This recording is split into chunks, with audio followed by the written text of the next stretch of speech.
सच्ची बात है, एकदम सच बोला इन्होंने, है ना। कंजर्वेशन ऑफ मास क्या कहता है? कंजर्वेशन ऑफ मास ये कहता है कि किसी भी रिएक्शन में ना तो मास को क्रिएट, नया मास बना सकते हो, और ना ही टोटल जो मास होता है वो कभी भी डिस्ट्रॉय होगा। मतलब रिएक्टेंट का टोटल मास जितना होगा उतना ही टोटल मास किसका होगा? प्रोडक्ट का होगा, रिएक्शन कोई भी हो रही हो। बट आइडियली ऐसा पॉसिबल नहीं है। कुछ कुछ रिएक्शंस ऐसे होते हैं जिसमें कि मास लॉस होता है, जैसे कि रेडियो एक्टिव डिके होते हैं, है ना। रेडियो एक्टिव जो कंपाउंड होते हैं अपने अंदर से अल्फा बीटा रेज निकालते हैं, उसमें कुछ मास जो होता है वो एनर्जी के फॉर्मेट में कन्वर्ट हो जाता है। तो ऐसे रिएक्शंस जो होंगे उनको हम बोलेंगे कि वो कंजर्वेशन ऑफ मास के क्या हो गए? एक्सेप्शन हो गए। वहां पे ये फॉलो नहीं होगा, बाकी मैक्सिमम रिएक्शंस में ये फॉलो होगा। ठीक है, तो फर्स्ट रूल डालिए, फर्स्ट लॉ डालिए, लॉ ऑफ कंजर्वेशन ऑफ मास।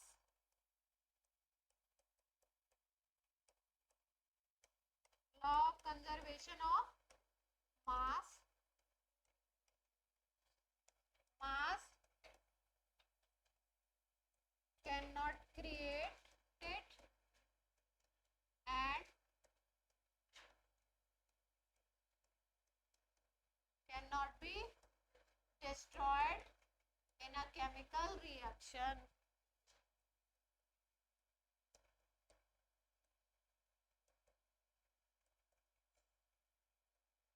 मतलब अगर मान लीजिए ए और बी आपस में रिएक्ट करके सी और डी प्रोडक्ट बनाते हैं, ए और बी क्या हो गए? आपके रिएक्टेंट हो गए, और रिएक्टेंट के बाद, रिएक्शन के बाद जो नए सब्सटेंसेस बनते हैं उनको हम क्या कहते हैं?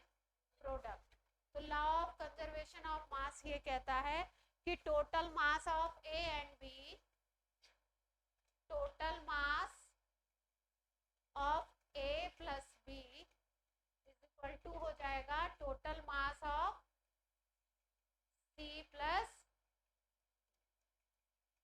कोई समस्या, कोई दिक्कत हो तो बोले। किसी को मैंने एनसीईआरटी लाने के लिए बोला था? दे दो।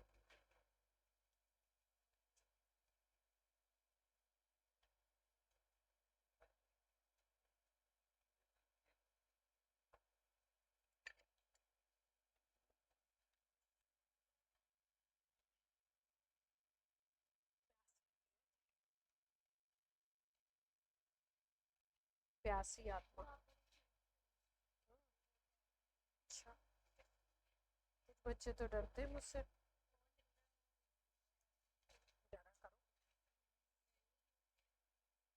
डरना चाहिए। चलो, जैसे मान लो कोई रिएक्शन हो रहा है, कैल्शियम कार्बोनेट को हीट कर रहे हो, कैल्शियम ऑक्साइड बनाते हो और CO2 बनाते हो। ठीक है, मान लो कि इसका मास दे रखा है 50 ग्राम, कैल्शियम कार्बोनेट का मास कितना दे रखा है?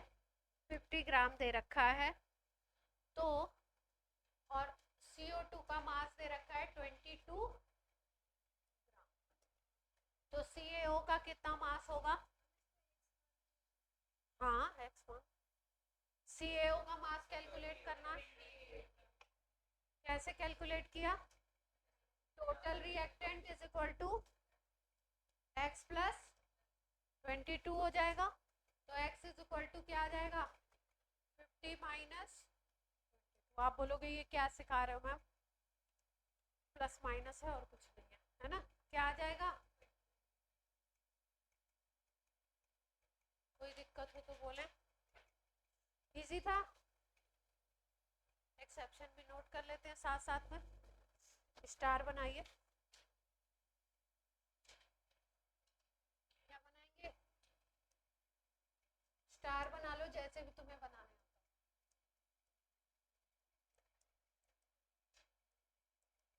रेडियो एक्टिव डीके में क्या होता है?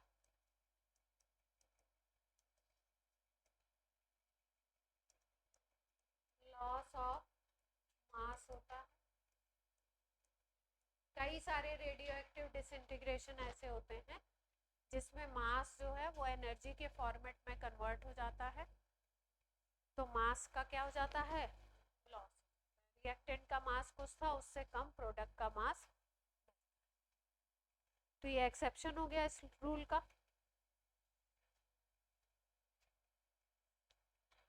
ठीक है, ऑनलाइन क्लियर है? यस। नोट हो गया?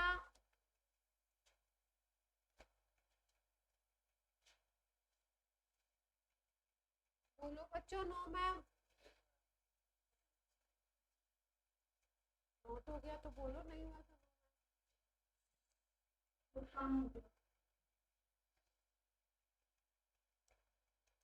सेकेंड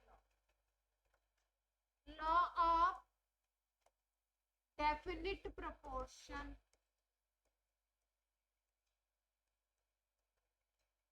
या इसी को बोलते हैं लॉ ऑफ डेफिनिट कंपोजिशन या constant composition, law of constant composition.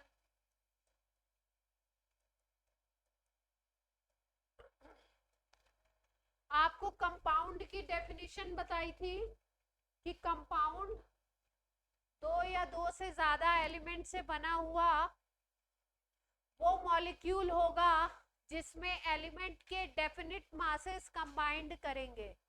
एक एग्जांपल आपको बताया था कि H2O हाइड्रोजन और ऑक्सीजन से बना हुआ कंपाउंड वाटर तभी बोला जाता है जब उसमें हाइड्रोजन और ऑक्सीजन के मासेस का रेशियो 1:8 होता है। अगर हाइड्रोजन और ऑक्सीजन के मासेस का रेशियो 1:8 से डिफरेंट हो जाएगा तो वो कंपाउंड वाटर नहीं होगा। तो ये जो लॉ ऑफ डेफिनिट प्रोपोर्शन है या लॉ ऑफ कांस्टेंट कंपोजिशन है, ये यही कहता है कि अगर किसी कंपाउंड की आप बात कर रहे हो तो उसमें डिफरेंट एलिमेंट के definite masses, certain masses, fixed masses एक दूसरे से कंबाइंड करते हैं। अगर उस मास को आप चेंज करोगे, उस रेशियो को चेंज करोगे तो compound will be change.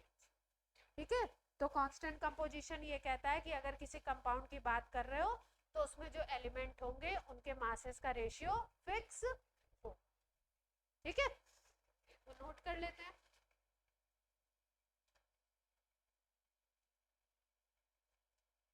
It says that different element in a compound combined in fixed mass ratio.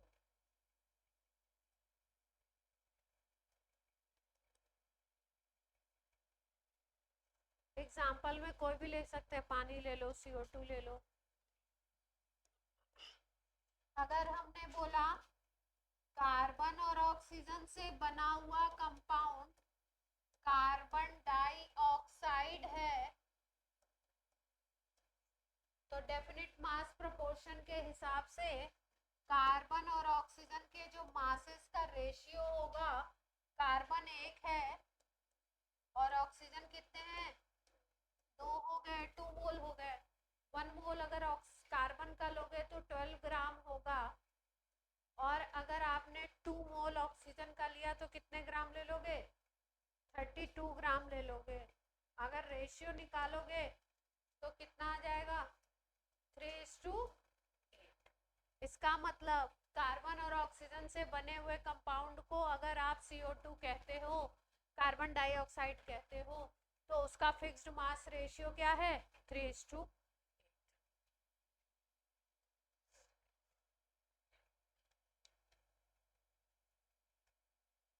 समझ आई बात? हूँ आई? CO में क्या मास रेशियो होगा, कार्बन मोनोऑक्साइड में, कार्बन और ऑक्सीजन का,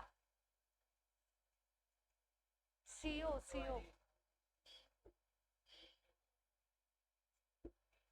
सीओ में क्या रेशियो होगा?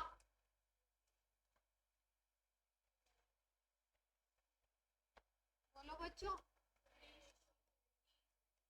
कार्बन क्या बोलते हैं इसको? 3:4। इसमें कितना रेशियो होगा? 1 कार्बन 1 ऑक्सीजन, तो कितना आ जाएगा? 12:16। 4 की टेबल से कट कर देंगे तो कितना आ जाएगा? 3:। अगर रेशियो 3:4 कर दें तो कंपाउंड विल बी चेंज। 3:8 किसके लिए था? कार्बन डाइऑक्साइड के लिए। 3:4 किसके लिए हो गया? कार्बन मोनोऑक्साइड के लिए। यानी कि अगर कोई कंपाउंड है तो उसके लिए मास रेशियो क्या होना चाहिए? फिक्स होना चाहिए। इसका मतलब अलग अलग कंपाउंड का अलग अलग मास रेशियो होगा, चाहे वो सेम एलिमेंट से ही बने हुए, है ना। तो हर रूल का एक एक्सेप्शन है, तो इसका भी एक्सेप्शन देख लेते हैं। एक्सेप्शन देख लो, नोट कर रहे हो?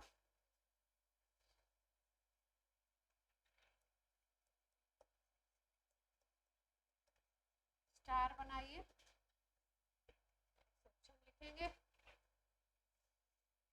कार्बन हाइड्रोजन और ऑक्सीजन से बना हुआ एक कंपाउंड है CH2O, या इसी को हम लिखते हैं HCHO। इसका नाम है फॉर्मेल्डिहाइड।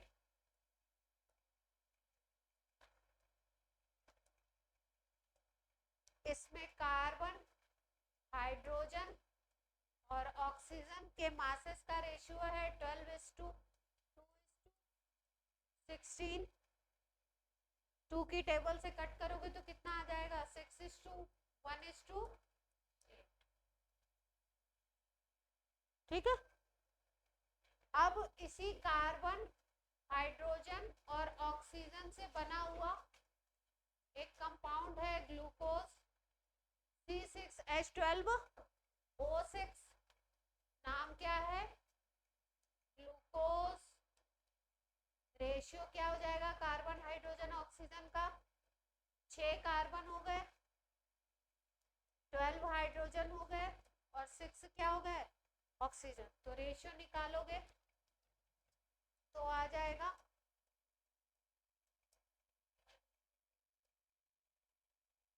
सेम रेशियो आएगा, निकालेंगे तो 6:1:8 आ जाएगा। 6:1:8 आ जाएगा। 12 की टेबल से कट कर दिया तो कट जाएगा 6:1:8 आ जाएगा। यहाँ पे हम क्या देख रहे हैं? रेशियो सेम है, कार्बन हाइड्रोजन ऑक्सीजन का रेशियो क्या है? सेम है, लेकिन कंपाउंड क्या है? डिफरेंट है। जबकि रूल क्या कहता है? अगर रेशियो सेम है तो कंपाउंड शुड बी सेम, है ना। तो ये एक्सेप्शन हो गया इसका, नोट कर लीजिए।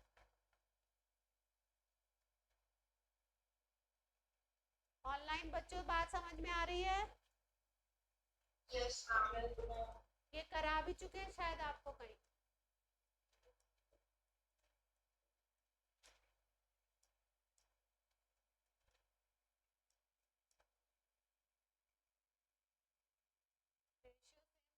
कंपाउंड इज, नोट कर लिया सारा?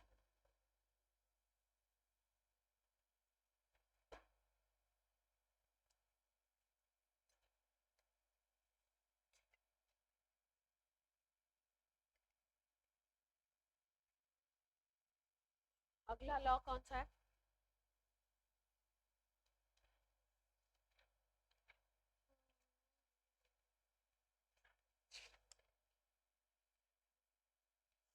शीट भी करनी है, एनसीईआरटी की एक्सरसाइज भी करनी है।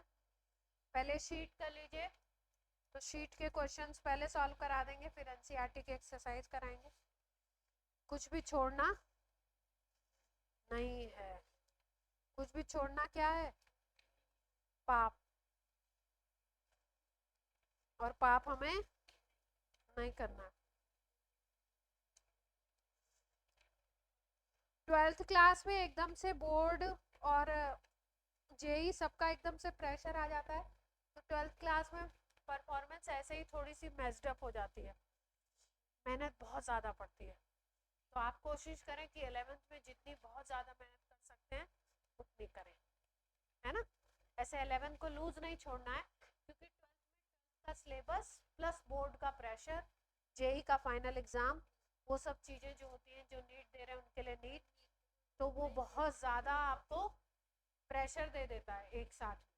तो उसके साथ आप केवल 12th का सिलेबस कर पाते हैं। 11th में मैं बार बार ये चीज़ बच्चों को समझाती रहती हूँ, बार बार कहती हूँ, 11th को अगर बहुत ज़्यादा मेहनत से नहीं भी पढ़ रहे हैं, जैसे आपने टॉपिक कर लिया, क्लास नोट्स अच्छे तरीके से कर लिए, नोट्स के एग्जाम्पल्स अच्छे से कर लिए, एनसीईआरटी की एक्सरसाइज ढंग से कर ली, शीट अगर थोड़ी बहुत कम भी हुई, जैसे मान लो 10 चैप्टर है, अब आपकी मान लो 6 चैप्टर की शीट हुई, चलेगा, उतना चलता है, या शीट आपकी आधी आधी हुई तो भी चलेगा। लेकिन ऐसा नहीं करेंगे कि हम चैप्टर ही नहीं कर रहे हैं, वो फिर 12th में जाके एक साथ आपको इकट्ठा होके फिर 12th में बच्चा पजल्ड हो जाता है।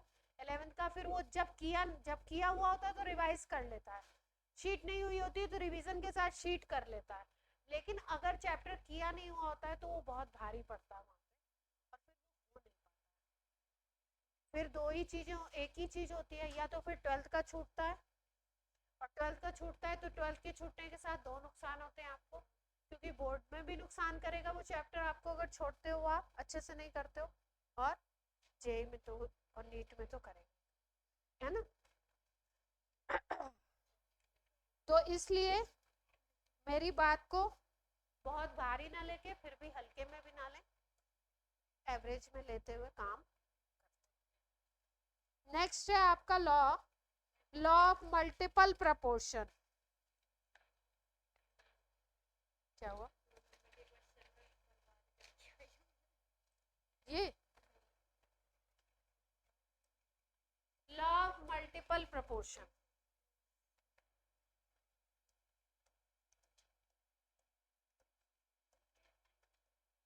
पहले मैं एग्जांपल से समझा देती हूँ, फिर लंबी सी डेफिनेशन है लिखवा दूंगी, पहले समझ लो, पहले नोट ना करना, पहले समझ लो क्या कह रहा है मल्टीपल। मल्टीपल प्रोपोर्शन का लॉ कहता है कि मान लीजिए दो एलिमेंट हैं, वो मिलकर के दो से ज्यादा कंपाउंड बना रहे हैं या दो कंपाउंड बना रहे हैं, ठीक है। अब जैसे मान लो नाइट्रोजन है, तो नाइट्रोजन ऑक्सीजन के साथ कंबाइन करके 5 तरीके के ऑक्साइड बनाता है, 5 ऑक्साइड बनाता है। अब उसमें मान लो नाइट्रोजन का हम एक फिक्स मास कर दें, अगर कि सब में नाइट्रोजन हम 14 ग्राम 14 ग्राम 14 ग्राम लेते हैं, तो ऑक्सीजन के जो मासेस उसके साथ कंबाइंड कर रहे हैं उनमें एक सिंपल रेशियो मिलेगा, ठीक। एग्जांपल से समझते हैं इस बात को, यहाँ पे तो डेफिनेशन लिखेंगे ना, एग्जांपल इधर से अभी लिखना नहीं। जैसे मान लो नाइट्रोजन का एक ऑक्साइड है, नाइट्रोजन और ऑक्सीजन कंबाइंड करेंगे तो 5 ऑक्साइड बनाएंगे, एक को बोलते हैं N2, दूसरे को बोलते हैं NO, तीसरे को बोलते हैं NO2, चौथे को बोलते हैं N2O3, पांचवे को बोलते हैं N2O। नाइट्रोजन ऑक्सीजन कंबाइन करके 5 तरीके से कंबाइन कर रहे हैं। पहला oxide nitrous oxide, first oxide is nitrous oxide, laughing gas बोलते हैं, सूंघ ले आदमी तो क्या करेगा, हंसना शुरू तो हंसता ही रहेगा।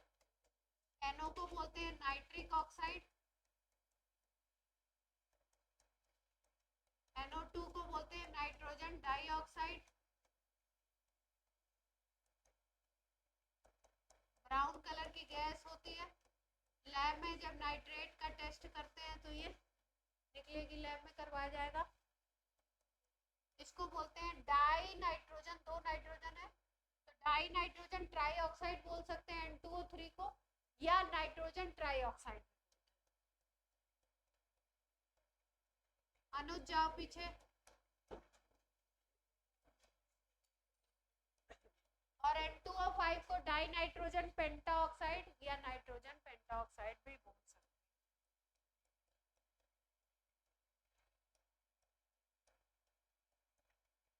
तो नाम हो गए, नाम से रूल का कोई लेना देना नहीं है, मैंने ये ऐसे ही आपको बता दिया, ठीक है।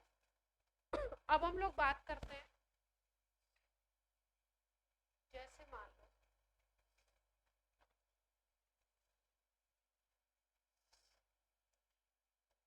हमने ले लिया NO, हमने ले लिया NO2, हमने ले लिया N2, अब मासेस का रेशियो देखो, हमने ले लिया N2O3, N2O,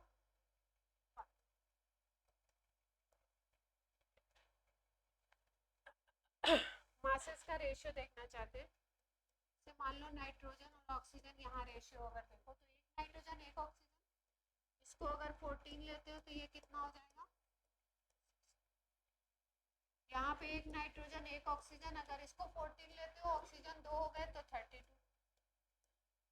यहाँ पे अगर लेते हो तो नाइट्रोजन 28 हो जाएगा और ये कितना हो जाएगा,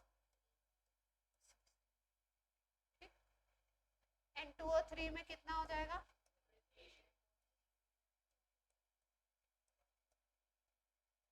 ये रेशियो सब लोग लिख पाएंगे, 16 5 का कितना होता है 80, ये रेशियो सब लोग लिख पाएंगे, कोई दिक्कत तो नहीं है किसी को इसमें। अब हम क्या करें, इसको भी 28 बनाते हैं, 28 कैसे बनाएंगे, अगर इस रेशियो और इस रेशियो को भी 28 करना चाहते हैं तो 2 से मल्टीप्लाई, 2 से मल्टीप्लाई करोगे तो ये 28 बन गया, ये कितना बन गया, इसमें अगर 2 से मल्टीप्लाई करोगे तो ये कितना बन जाएगा,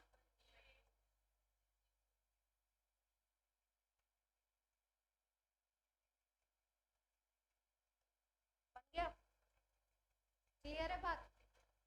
अब यहाँ नाइट्रोजन 28, यहाँ पे 28 और सारी जगह नाइट्रोजन को हमने क्या कर दिया, फिक्स कर दिया। जब किसी भी एक एलिमेंट के मास को फिक्स कर दीजिए और सेकेंड एलिमेंट का कितना अमाउंट रिएक्ट कर रहा है वो देखते हैं, हम चलते हैं तो सेकेंड वाला जो एलिमेंट है उसका, उनके जो रेशियो होंगे सारे कंपाउंड में, वो क्या होगा, एक सिंपल होल नंबर रेशियो आएगा।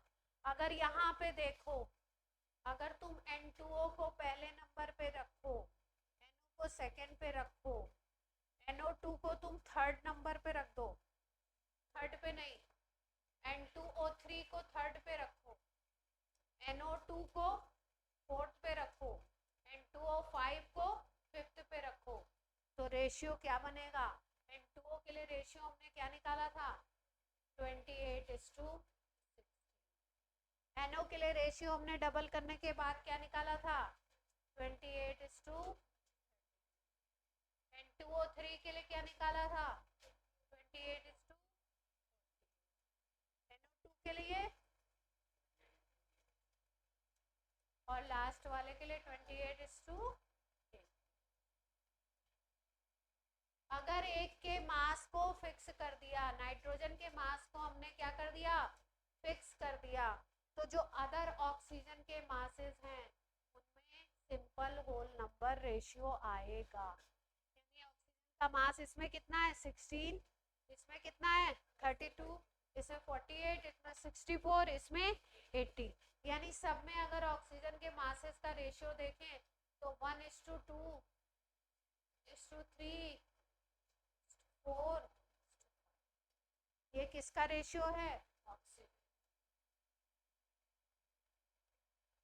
क्लियर है बात। तो ये लॉ कहता है कि दो एलिमेंट अगर आपस में कंबाइंड करके दो या दो से ज्यादा कंपाउंड बनाते हैं, उसमें अगर एक एलिमेंट के मास को आप फिक्स कर दीजिए तो अदर जो दूसरा वाला एलिमेंट है, अगर उनके मासेस का रेशियो सभी कंपाउंड्स में निकालिए तो रेशियो क्या आता है, सिंपल होल नंबर। मोटी मोटी बात सबके समझ में आई, जिसके नहीं आई वो बोलो।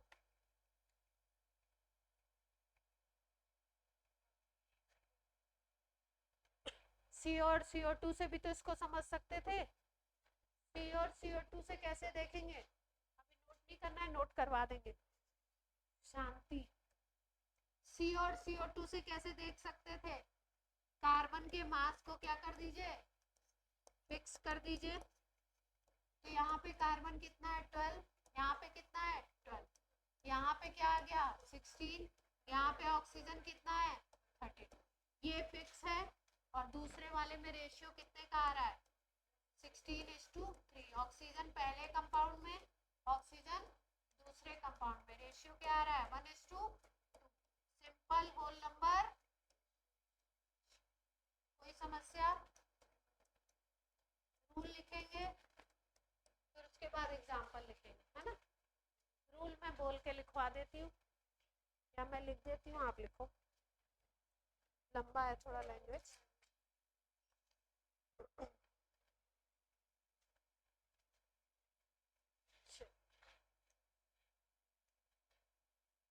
मल्टीपल प्रोपोर्शन का रूल लिख लीजिए।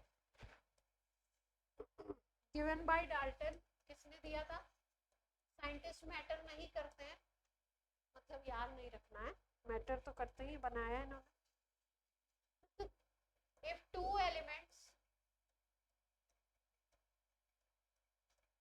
if two elements can combine to form two or more than two compound,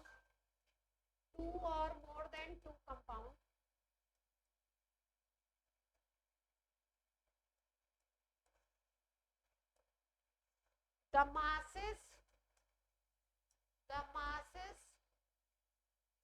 of one element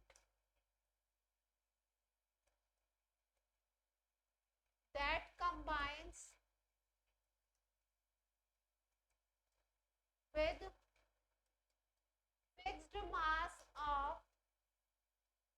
fixed mass of other element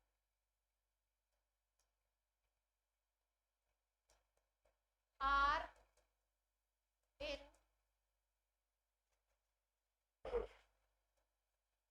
simple whole number ratio।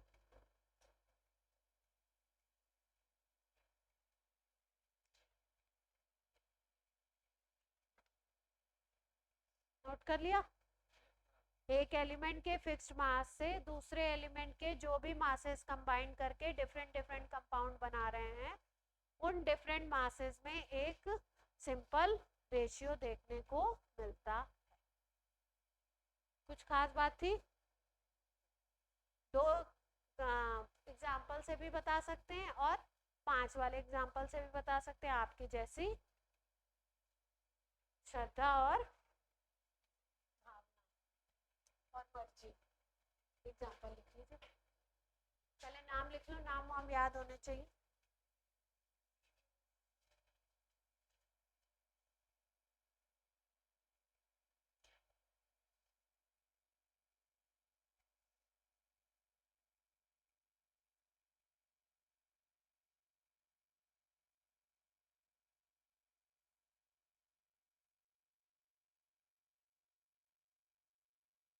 Online बच्चों बात क्लियर है?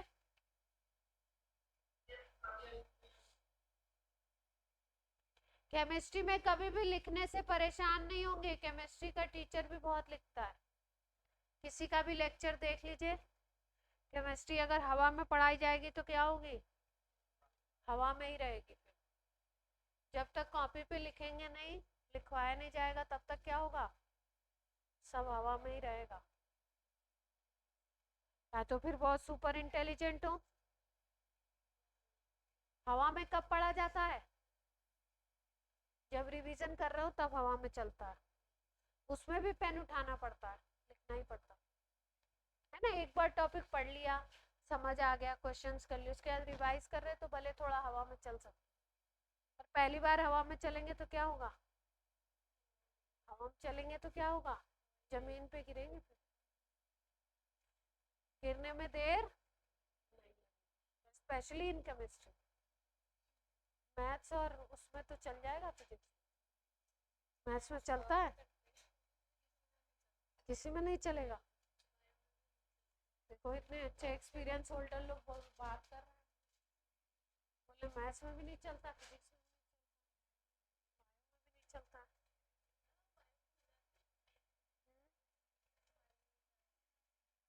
नहीं ऐसे मत करो।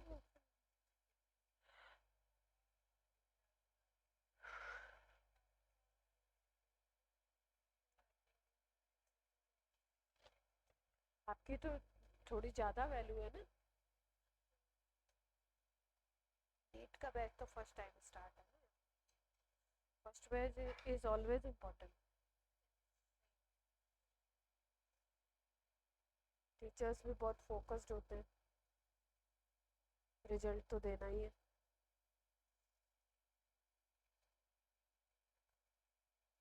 काम तो आपसे करवाना ही है मुझे।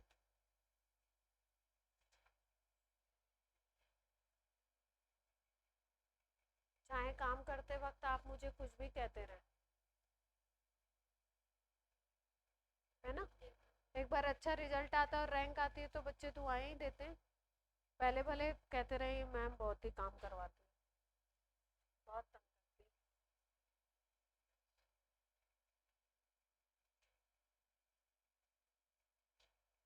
काम तो करना ही पड़ता है ना।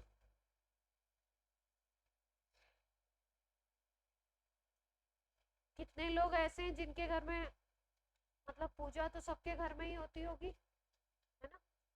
अपने क्लास में मोस्टली लोग सब हिंदू है ना, कोई क्रिश्चियन या कोई और वो तो नहीं कम्युनिटी, सभी हिंदू हैं। तो पूजा तो सबके घर में ही होती है। पूजा के बर्तन साफ भी किए जाते हैं, है ना। पूजा के बर्तन अगर साफ करने में केवल ऐसे ले जाओ पानी से ऐसे वॉश करके रख दो, तो उन बर्तनों का कलर कैसा हो जाता है, डल सा हो जाता है। जैसे कॉपर होगा तो कॉपर पे क्या होगी, रस्टिंग हो जाएगी, ग्रीन हो जाएगा। कोई और मेटल होगी तो वो जितना चमकदार दिखनी चाहिए वैसी नहीं दिखेगी। और अगर किसी उसको पॉट को आप डेली अच्छे तरीके से रगड़ रगड़ के वॉश कर रहे हो तो क्या कैसा एकदम चमकता है, शाइनी, है ना। तो ऐसे ही रिजल्ट की चमक कब आती है, जब आप 2 साल मेहनत करेंगे फिर चमक आएगी। रिजल्ट आएगा तो आपके चेहरे पे भी आएगी, हमारे भी आएगी, सबके ही आ जाएगी ना। ये वाला भी लिख लो, छोटू एग्जाम्पल भी लिख लो, छोटू भी लिख लो। एक और था इसमें लॉ, उसको उड़ा, एक एक लॉ को ये उड़ाते जा रहे हैं, पता नहीं क्या करते हैं ये, हर साल एक लॉ को।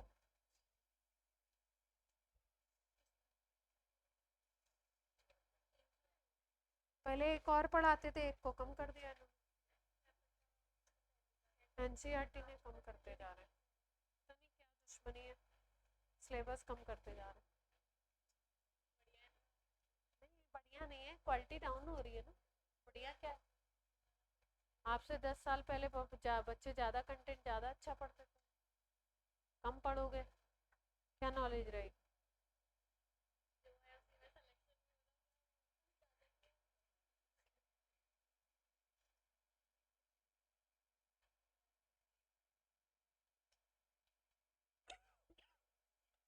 क्या एवोगैड्रो लॉ पढ़ा दिया था आपको, आई थिंक पढ़ा दिया था। एवोगैड्रो लॉ पढ़ा दिया था, शायद पढ़ा दिया था।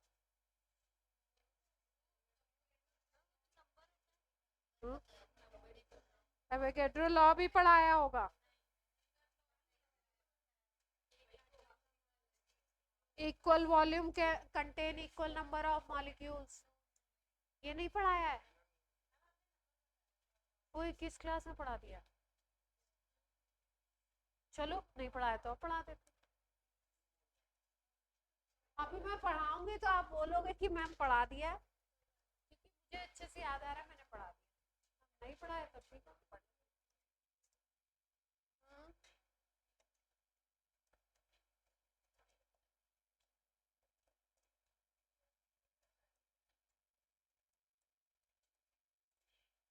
चलो भाई, एवोगैड्रो लॉ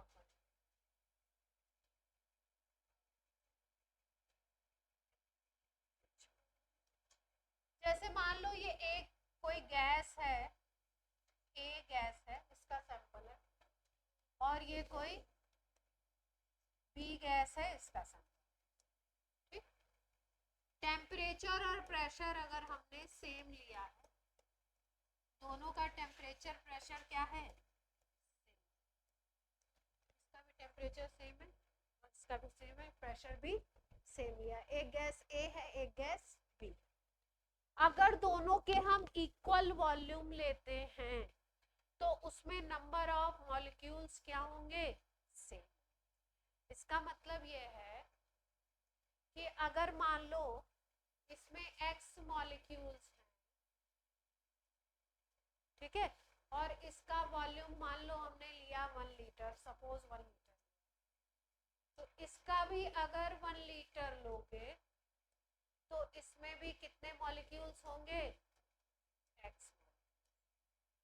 इसका मतलब गैस आप कोई भी ले लीजिए, अगर टेम्परेचर और प्रेशर दोनों गैसों के, तीनों गैसों के, चारों गैसों के अगर टेम्परेचर प्रेशर सेम लेते हो तो उनके अगर आपने वॉल्यूम इक्वल लिए तो उसमें नंबर ऑफ मॉलिक्यूल्स क्या होंगे, सेम होंगे। नंबर ऑफ मॉलिक्यूल्स क्या होंगे, सेम। ठीक, तो लिख लीजिए, यही है एवोगैड्रो लॉ है, लिखेंगे। At constant temperature and pressure, equal volume of different gases have equal number of molecules.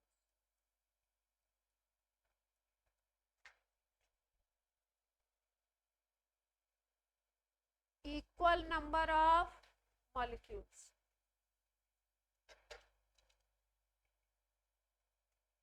Number of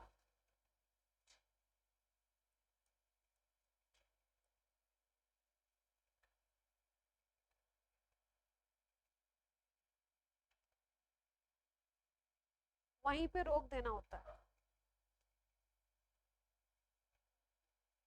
हो गया, आप पहले आप क्या रोक देंगे, कैमरा ऑन है ना, नोट कर लीजिए। हो गया, सिंपल था, कुछ खास बात है,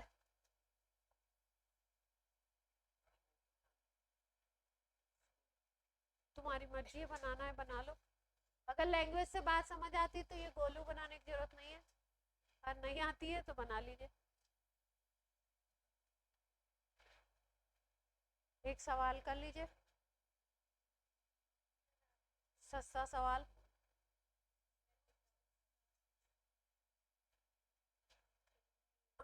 At 25 degree centigrade and 1 atm pressure, at 25 degree centigrade and 1 atm pressure,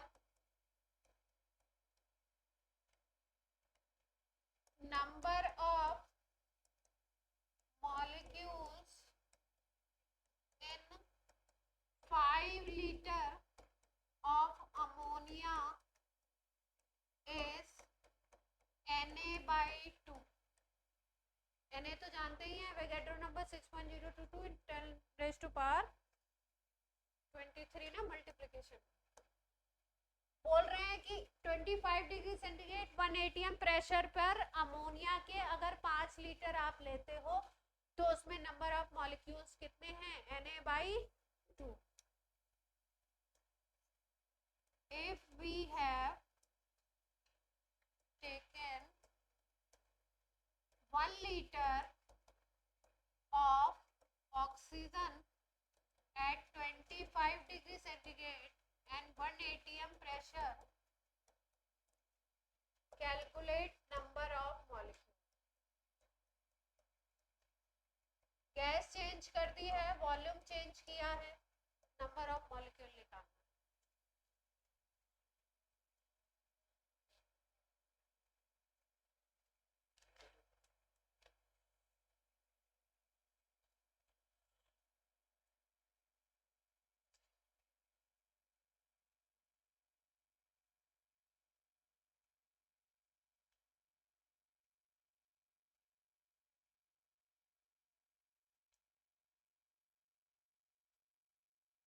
अरे भैया 5 लीटर में तो सेम ही होंगे ना, तो 5 लीटर में पता है तो 1 लीटर में नहीं निकाल सकते हो? 5 केले का प्राइस 10 रुपए, तो 1 केले का कितना होगा? हाँ वही तो निकालना है, निकालो।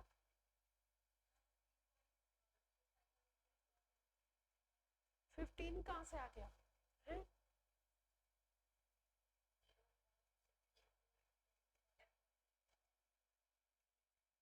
ऑनलाइन से आंसर नहीं आ रहा, ऑनलाइन में बहुत सन्नाटा है।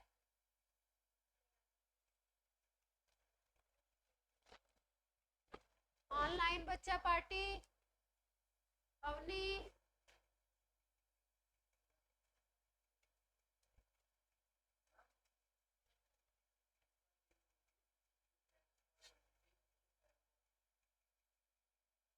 ऐसे आंसर कौन देता है 5.2 में? ढंग से करके देते हैं ना।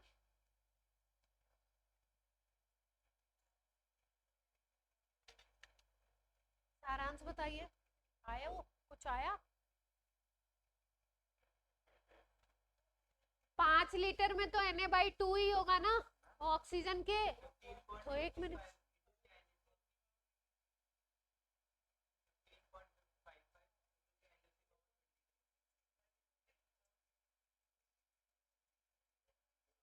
गर्ल्स बोलिए।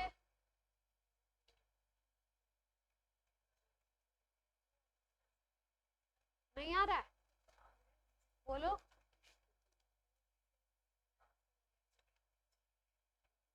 क्या बोलो अपना आंसर, कार्तिक से क्या मतलब?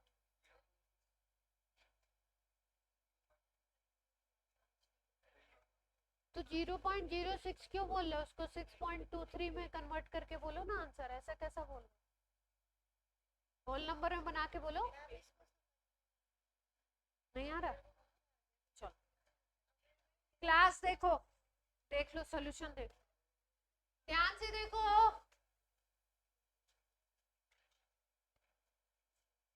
क्या बोलते हैं, जोर से बोलो। जय माता दी, जय माता दी बोल के सवाल। टेम्परेचर प्रेशर अमोनिया और ऑक्सीजन का सेम है, तो इसका मतलब अगर वॉल्यूम सेम लोगे तो नंबर ऑफ मॉलिक्यूल क्या होंगे? सेम।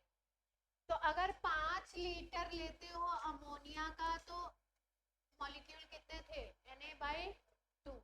इसका मतलब टेम्परेचर प्रेशर सेम है, तो 5 लीटर अगर ऑक्सीजन का भी लोगे तो नंबर ऑफ मॉलिक्यूल कितने आ जाएंगे? Na/2 ही आ जाएंगे। ये बात सबके दिमाग में, दिल में घुस गई बिल्कुल? इस बात में किसी को कोई प्रॉब्लम तो नहीं है? लॉ क्या कहता है? प्रेशर टेम्परेचर सेम लोगे अगर वॉल्यूम सेम लेते हो, गैस कोई भी हो, अगर एक गैस में x मॉलिक्यूल है तो दूसरे में भी x ही होंगे। तो 5 लीटर उसका लिया, अगर 5 लीटर ऑक्सीजन का ले लो उसकी जगह, प्रेशर टेम्परेचर सेम है, वॉल्यूम सेम है, तो नंबर ऑफ मॉलिक्यूल भी क्या होंगे? सेम हो जाएंगे। तो Na/2 आ गए। अब क्वेश्चन में हमसे 5 लीटर का ना पूछ के उसी टेम्परेचर प्रेशर पे कितने का पूछा है? 1 लीटर का, तो 1 लीटर का निकाल नहीं लेंगे? 1 लीटर के लिए क्या हो जाएगा? Na/2 डिवाइडेड बाई 5, तो क्या आ जाएगा? Na/10 आ जाएगा। Na होता है 6.10⁻23, 10 से डिवाइड करेंगे तो 22 हो जाएगा, पावर 22 आ जाएगी। क्लियर है? सही है, यही आ रहा था आप लोग का भी। 0.6 में करके बता रहे थे ना, ऐसे वाला बता देते हैं। 22 हो गई 23 की जगह, ठीक है? कोई समस्या बोलो। इजी दिया था मैंने, एवोगैड्रो लॉ हो गया। अब क्या पढ़ा दे? डाल्टन एटॉमिक थ्योरी पढ़ा दे। एक लॉ तो फेंक दिया इन्होंने, हैं? गैलो शॉक एक बच्चे हैं गैलुसॉक, ये लो।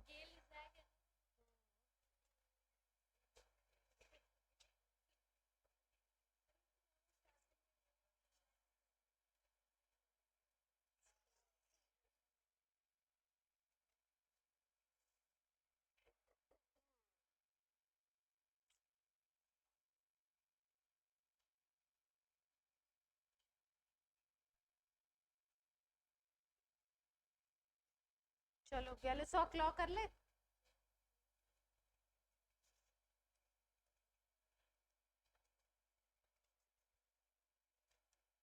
पांचवा लॉ है sir.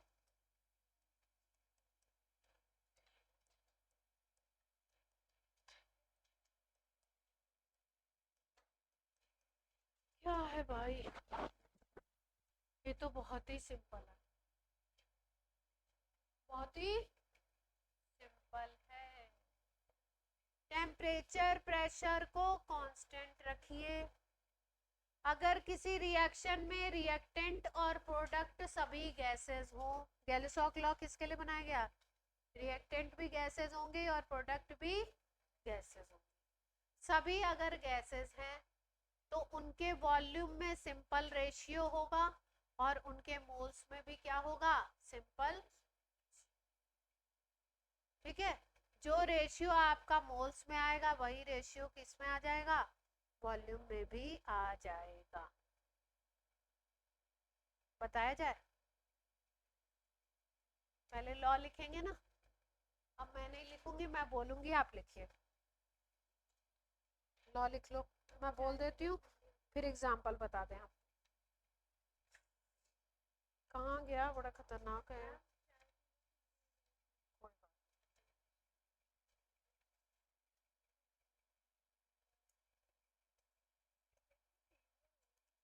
When gases combine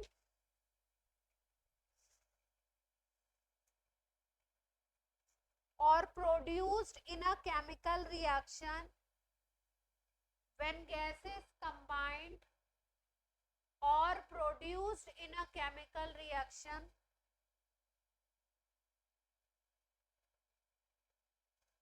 they do so in a simple ratio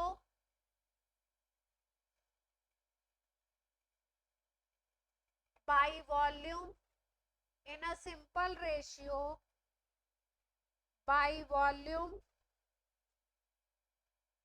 provided all gases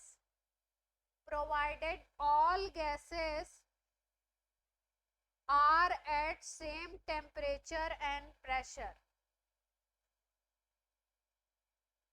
Provided all gases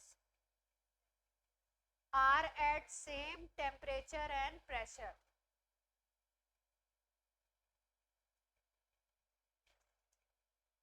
ठीक है,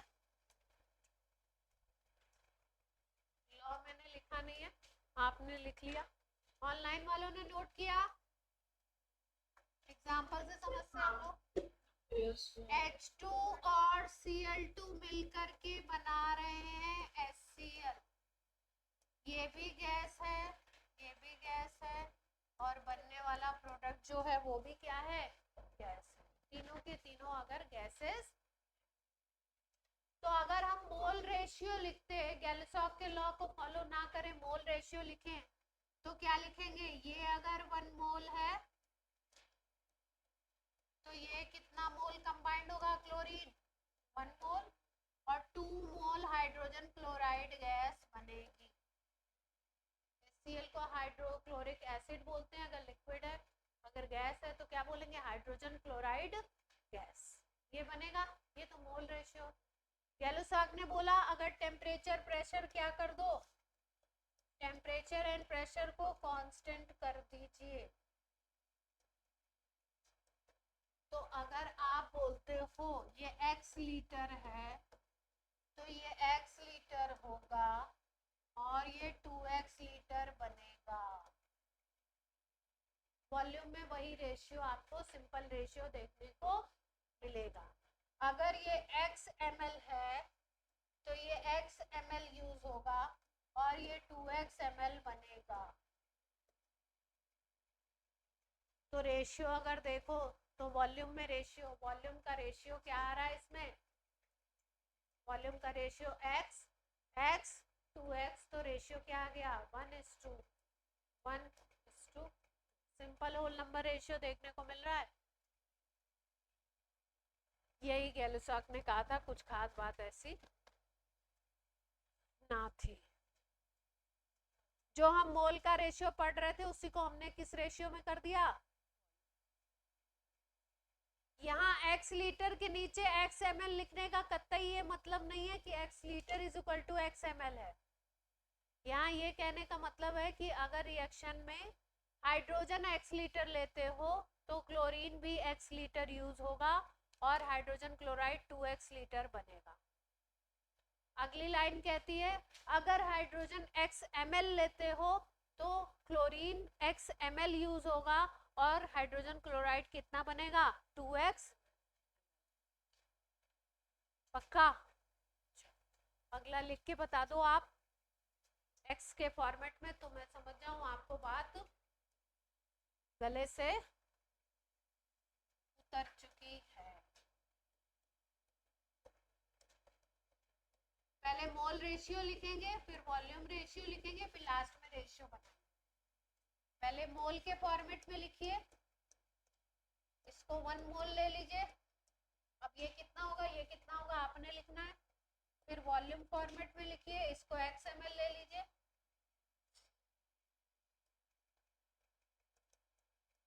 एट कांस्टेंट टेम्परेचर एंड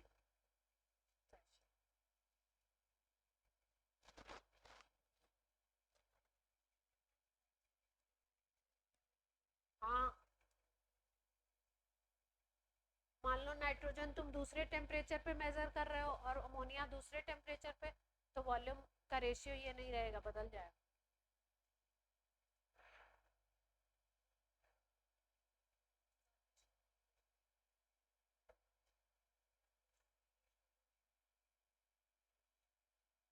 लिख लिया, दिखाओ। x के फॉर्मेट में हम लिखेंगे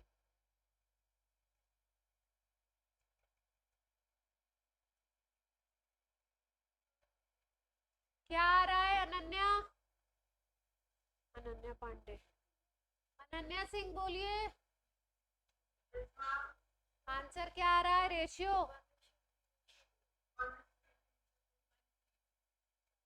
1:3:2 आ रहा है या 1:2:3 आ रहा है? पक्का?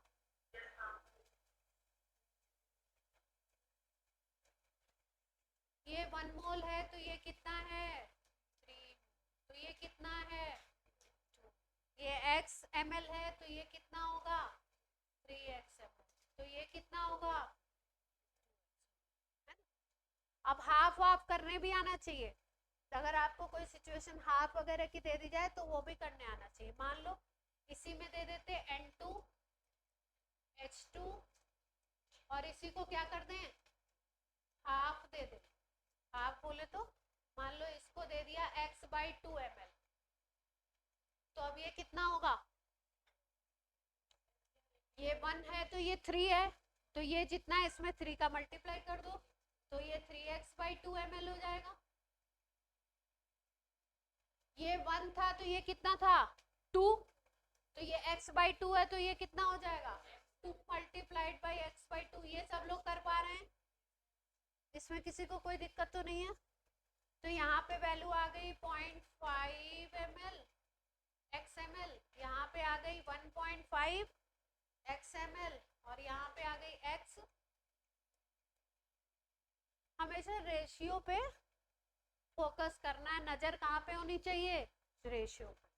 ये 1 है तो ये 3 है तो ये 2 है, इसके हिसाब से इसको निकालना है तो निकाल सकते हैं। किसी रिएक्शन में मान लो अमोनिया का वॉल्यूम दे दिया तो नाइट्रोजन का निकालना है तो क्या करेंगे अमोनिया का मान लो दे दिया 10 ml, हाइड्रोजन का दे दिया 10 ml, तो नाइट्रोजन का निकालना है कितना यूज होगा, तो क्या करेंगे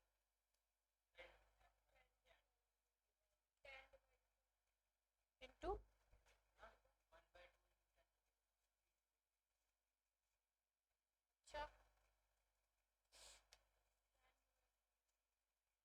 1 ml है तो ये कितना है 3 ml। अगर ये 10 ml होगा तो ये कितना हो जाएगा 1/3 मल्टीप्लाइड बाई 10। हाँ 10 का, ठीक है, कर लेंगे ऐसा। ऐसे क्वेश्चंस आते हैं जेई में, नीट में भी ऐसे क्वेश्चंस आते हैं। एक का वॉल्यूम दे दिया, दूसरे का पूछ लेंगे। थोड़ा सा बस इक्वेशंस में लिमिटिंग रिएजेंट वगैरह का थोड़ा क्या करना पड़ेगा आपको। चलो भाई चैप्टर में चेक कर लो कुछ रह गया है डाल्टन एटॉमिक थ्योरी के अलावा। कभी कभी उसमें पॉइंट्स के बीच में दे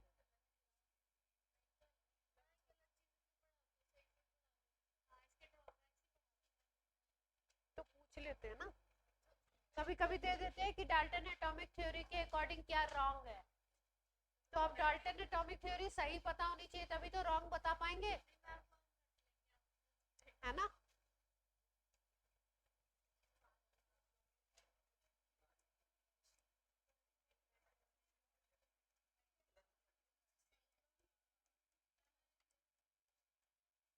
हेडिंग डालिए। अब एक टॉपिक क्यों छोड़ना, कर लेते हैं, इसी में है। कौन है ये, कौन है भाई। एनसीईआरटी में जो डेटा है वो तो सब करना ही पड़ेगा अपने को। डाल्टन ने क्या कहा था भैया, पहला पॉइंट बोलिए, बचपन से पढ़ते आ रहे हैं।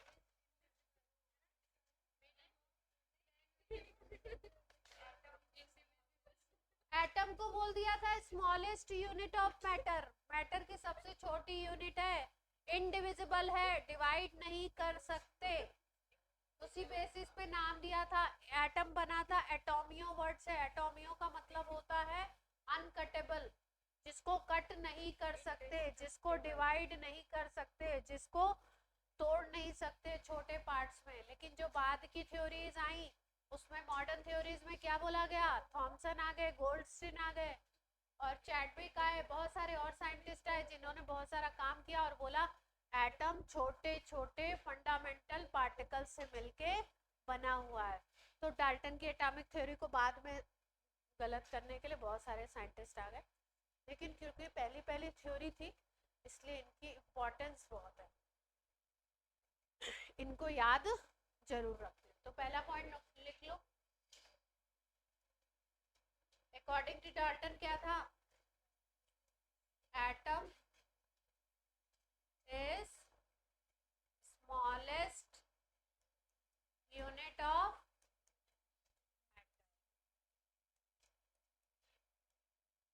मैटर, एटम इज indivisible,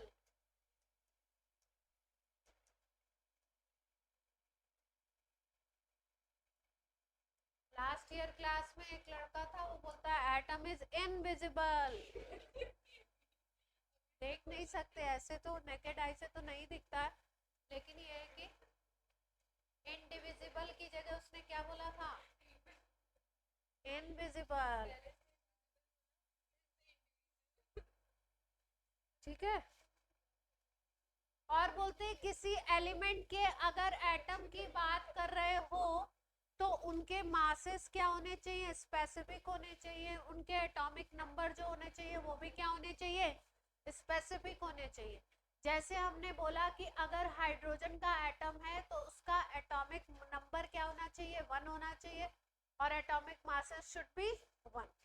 लेकिन इसका एक्सेप्शन कौन आ गया, बाद में जब आइसोटोप की डिस्कवरी हुई तो बोला गया कि भाई हाइड्रोजन के तो ऐसे 3 तरीके के एटम्स दिखाई दे रहे हैं जिनका एटॉमिक नंबर तो सेम है, सबका एटॉमिक नंबर 1 है, बट उनके मासेस क्या हो गए, डिफरेंट हो गए। लेकिन डाल्टन कहते थे कि अगर किसी एक एलिमेंट का एटम है तो उसके मासेस भी क्या होने चाहिए, सेम होने चाहिए। लेकिन बाद में आइसोटोप की डिस्कवरी से थोड़ा ये पॉइंट क्या हो गया, हिल गया, है ना। लेकिन अब उन्होंने जो कहा था वो नोट तो हमको करना ही पड़ेगा, उन्होंने क्या कहा था। तो सेकेंड पॉइंट लिख लो, all atoms of given element, all atoms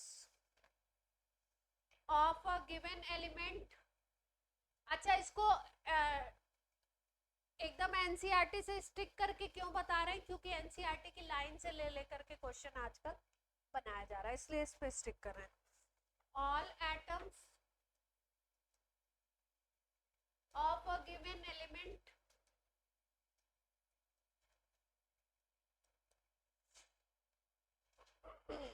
have identical shape, size and atomic masses। मतलब अगर हमने बोला हाइड्रोजन का एटम है तो उसका मास क्या होना चाहिए, सबका सेम होना चाहिए। बाद में आइसोटोप की डिस्कवरी से बात क्या हो गई, गड़बड़ हो गई, है ना। इसी पॉइंट में बोला अगर एलिमेंट डिफरेंट है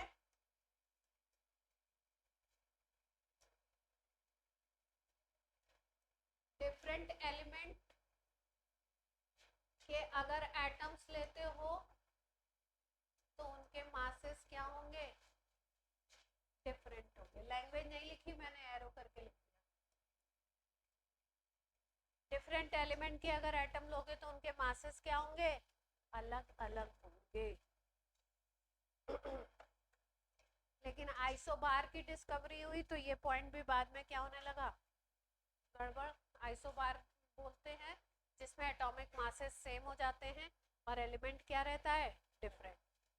तो इनके अकॉर्डिंग था कि अगर मास सेम है तो एलिमेंट भी क्या होगा, same.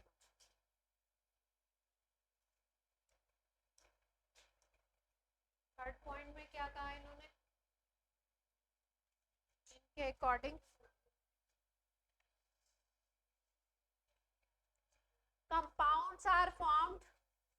compounds are formed when different element combined in a fixed ratio। different element compounds are formed when different element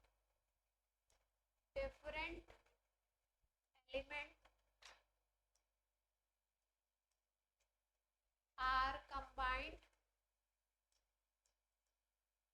in a fixed ratio। यही बात तो हमने कंपाउंड की डेफिनेशन में भी बोली थी, कांस्टेंट कंपोजिशन वाले रूल में भी बोली थी, है ना। और एक पॉइंट और है शायद चौथा, पता नहीं इन्होंने लिखा है नहीं लिखा।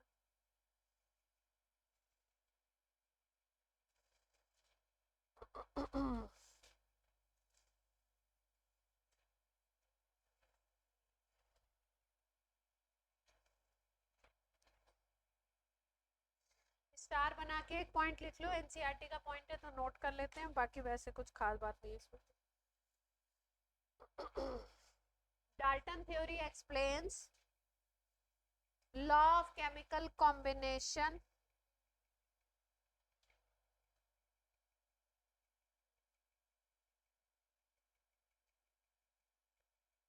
And can not explain. Chemical combination को तो एक्सप्लेन किया, बट कौन से लॉ को एक्सप्लेन नहीं किया, can not explain laws of gaseous volumes.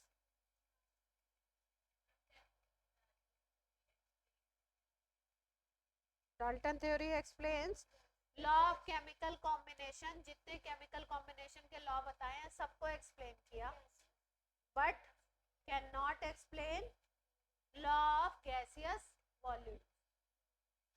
वो जो गैलुसाक वगैरह का बोला था ना, उनका कोई मतलब नहीं बोला, गैसियस वॉल्यूम्स।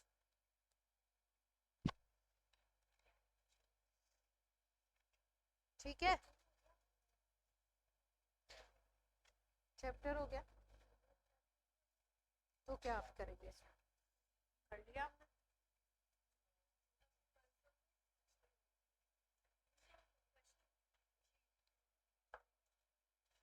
2 सवाल तो करेंगे ही ना। 2 क्वेश्चन तो शगुन होता ही है। शगुन के वाला वो ड्रॉबैक ही था।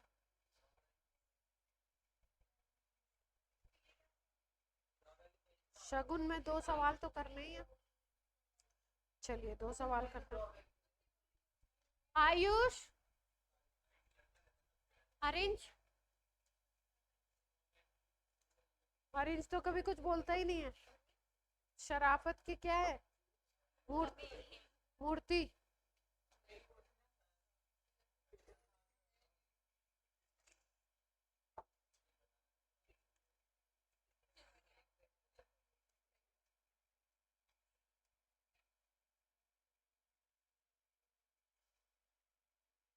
सवाल करो।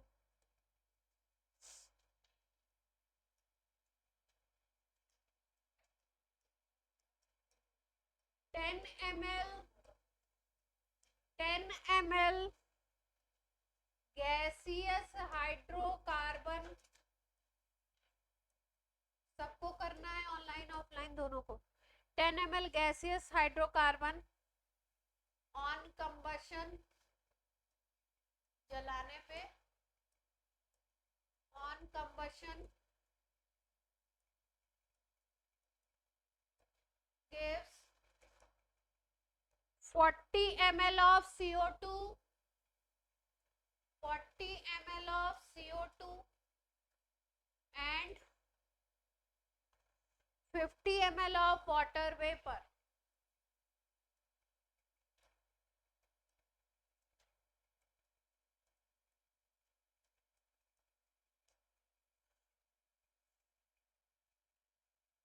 Total number of carbon and hydrogen atom, total number of carbon and hydrogen atom in hydrocarbon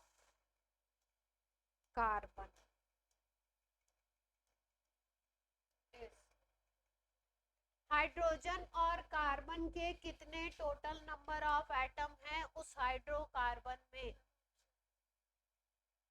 option नहीं है, इंटीजर टाइप क्वेश्चन है।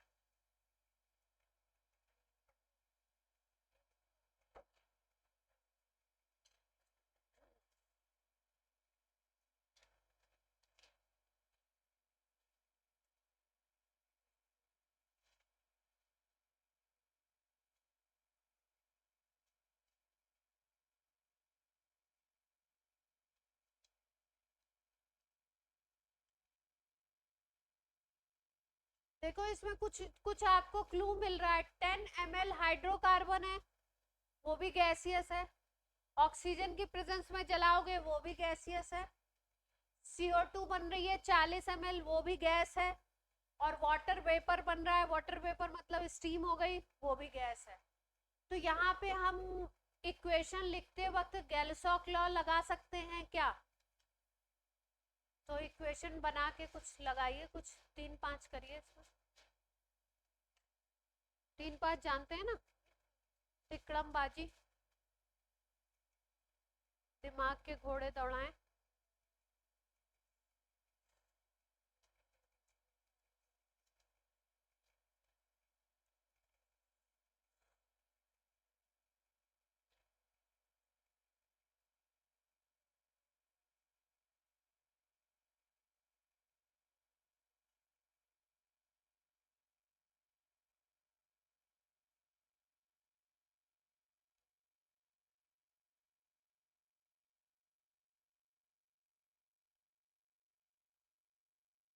कुछ अपना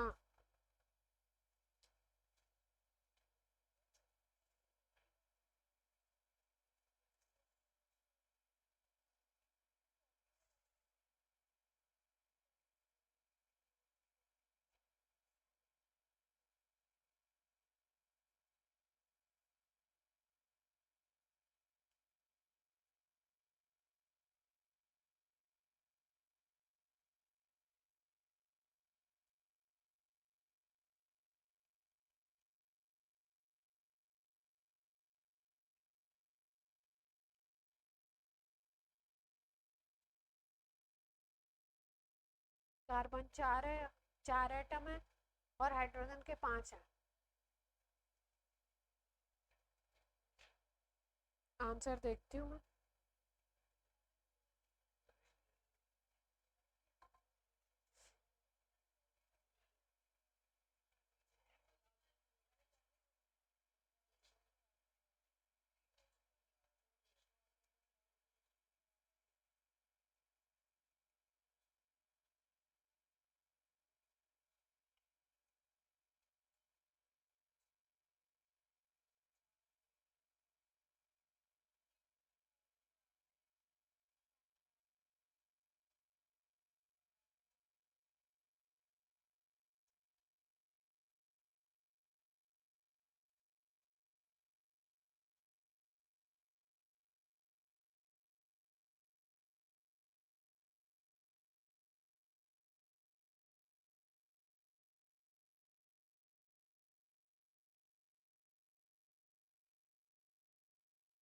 C4H5, थोड़ी सी गलती हो रही है इसमें, C4H10 आ रहा है,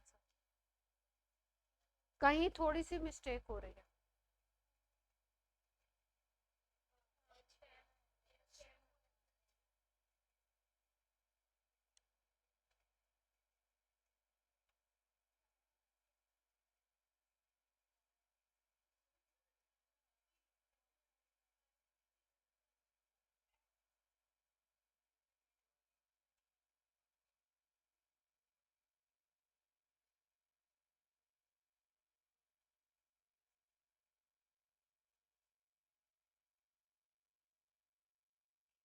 लिखें, करें,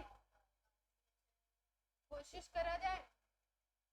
हाइड्रोकार्बन की इक्वेशन हम कैसे लिखते थे? CX+HY, यहाँ पे O2 लेते थे, यहाँ पे बनाते थे HCO2 प्लस Y/2H2O, ऐसे ही तो बनाते थे, होल्स में ऐसे ही लिखते थे X, और यहाँ पे आता था Y/, ये चीज आती थी।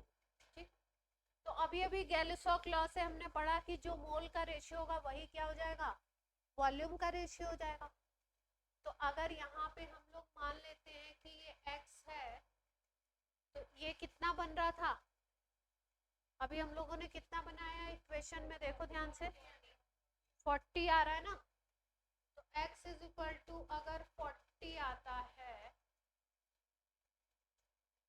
और ये कितना बन रहा है? y/2 कितना बन रहा है? 50। तो अगर इसके हिसाब से देखो तो x आ गया 40 और y/2 क्या आ गया? 50, है ना। तो ये तो किसका रेशियो होगा? ये किसका रेशियो होगा? ये तो ml का रेशियो हो गया। अगर हम मोल का रेशियो बोले तो मोल का भी तो यही रेशियो होगा, 4:5 कह सकते हैं, 4:5। भाई किसी इक्वेशन में अभी गैलिसॉक के हिसाब से हमने क्या लिखा था? अगर इसको x मोल लिखो तो इसको लिखोगे y/2 मोल। अगर इक्वेशन में y/2 है तो y/2 मोल लिखोगे, और ml में लिखोगे तो इसी को कैसे लिख दोगे? x ml, और इसको लिख दोगे y/2 ml, यही तो लिख देंगे। तो हमारे पास डेटा मोल में ना दे करके किस में दिए हुए हैं? ml में दिए हुए हैं। तो हमने x is equal to 40 ml लिख सकते हैं, या y/2 is equal to 50 ml लिख सकते हैं। अब क्योंकि x और y यहाँ पे वॉल्यूम ना होकर के क्या है इस इक्वेशन में, x और y तो हमने मोल माने हैं, तो जो वॉल्यूम का रेशियो होगा वही किसका रेशियो होगा? मोल का भी रेशियो होगा। तो CO2 और पानी के वॉल्यूम का रेशियो क्या है? CO2 और पानी के वॉल्यूम का रेशियो क्या है? एक है 40 ml और एक क्या है? ये दी हुई है 40 ml और ये कितना दिया हुआ है? 50 ml। इसका मतलब इनके मोल का रेशियो क्या होगा? ये अगर 4 ml है तो ये कितनी होगी? 5 मोल होगी। क्लियर है बात? अब मोल के टर्म्स में x इज इक्वल टू 4 आ गया और y/2 इज इक्वल टू क्या आ गया? 5। तो y इज इक्वल टू क्या आ जाएगा? 10। और x और y यहाँ पे क्या है? ये नंबर है। तो हाइड्रोकार्बन का फॉर्मूला क्या आ जाएगा? जो वॉल्यूम था उससे मोल निकाला और मोल से हमने x और y की वैल्यू निकाली। x की तो सीधे सीधे 4 मिल गई और y की क्या मिली हमको 10 मिल गई। तो ये क्या बन जाएगा, ये 4 और ये बन गया 10। क्लियर है बात, बोलो सही है। अब ये आपको दिख भी रहा है, ये 1 मोल है, ये 1 मोल लिखा हुआ है ना, ये 1 मोल है, ठीक। तो रेशियो भी अगर देखोगे तो ये 10 ml है क्वेश्चन में, ये चीज 40 थी और ये चीज क्या थी 50 थी। तो मोल और वॉल्यूम का रेशियो भी सेट हो रहा है। तो 10 ml में फिर ये कितना हो जाएगा, नंबर ऑफ एटम्स पूछे, इसके 10 ml में कितने हो जाएंगे, 4 ये और 10 ये हो गए। तो answer should be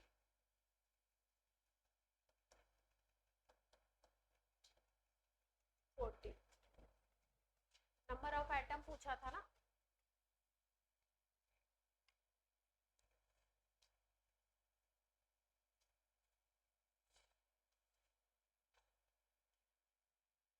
integer type question था